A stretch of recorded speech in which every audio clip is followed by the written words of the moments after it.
Thank you, Mr. Chair, and thank you to our witnesses for taking the time to be here today. I represent the northwest corner of the country, though I did happily live in Boston for 10 years safely. And Washington State is proudly home to more than 1 million immigrants. We know in Washington that our communities, like yours, are stronger because of immigrants. We are fed because of immigrants. We're able to take public transportation because of the work of immigrants.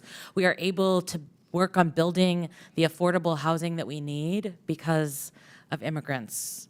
We receive quality health care because of immigrants. But this administration, as we see over and over and over, is more concerned with deporting families than supporting families. Their actions are rooted in hatred and fear and deliberate misunderstanding. They say they want to lower costs, but what their actions show us is the opposite. Immigrants drive our economy. And this administration's mass deportations have disrupted small businesses, wreaked havoc on our communities, all while families see their grocery bills continue to rise and worry about their health care being ripped away. My constituents are scared. They're writing to us that they're afraid to go out in public, send their kids to school, go to the grocery store without 2 other members of their family or their neighbors with them. There are dozens of families making emergency plans to make sure someone is legally designated to take care of their children if they're detained or deported. And in fact, our governor had to create additional policy to ensure that kids are not left alone when their parents disappear. We've heard from beet farmers and wheat growers and florists, Christmas tree farms, grocers, and salal harvesters that their businesses cannot continue without the support of immigrants. We know that there is a huge economic impact to our families and our communities.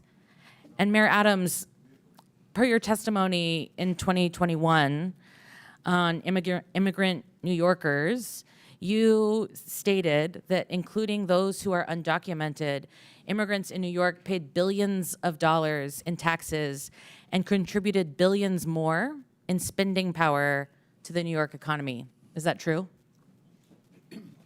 Oh, yes. Yes, thank you.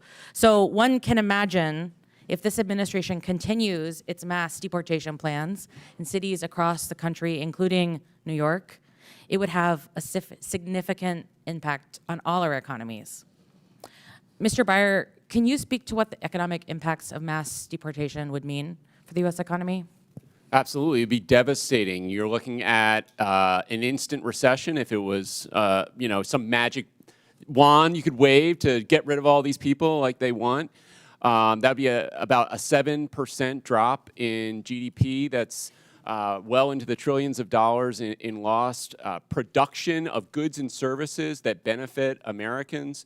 And when you really think about it when it comes to the cities, right, it's not equally distributed across the country. It's really these cities and some others that are going to be overwhelmingly impacted. So those neighborhoods, you're looking at a death spiral of economic activity when you remove so much of the population. And of course, we talk about just the people who are undocumented, but their children, their spouses, all those people are going to be affected by mass deportation. Thank you so much. And Mr. Chair, with unanimous consent, I'd like to enter this New York Times article, Frustration Grows Inside the White House Over Pace of Deportations. Without objection, so ordered. Thank you so much. And, this committee has been very interested in uncovering waste, fraud, and abuse. And I'd like to draw our attention to the ASMR deportation flight that the administration touted on their official social media channels. While previous flights, deportation flights, cost for about 10.5 hours, $47,000. This military flight that was commandeered from its mission of national security to take folks who were in detention centers already to a stopover in Guantanamo cost us $299,250 for the same flight. folks in my community who are stationed at Joint Base Lewis McChord are being diverted from their essential missions to go to Guantanamo to be layover stewardesses for this this plan that's just for clicks. It's just to continue to stir up media. It's just to deliver on a promise that the president made and that he's worried that he will be accused of letting his base down if he doesn't carry out. Thank you. Chair Ricky.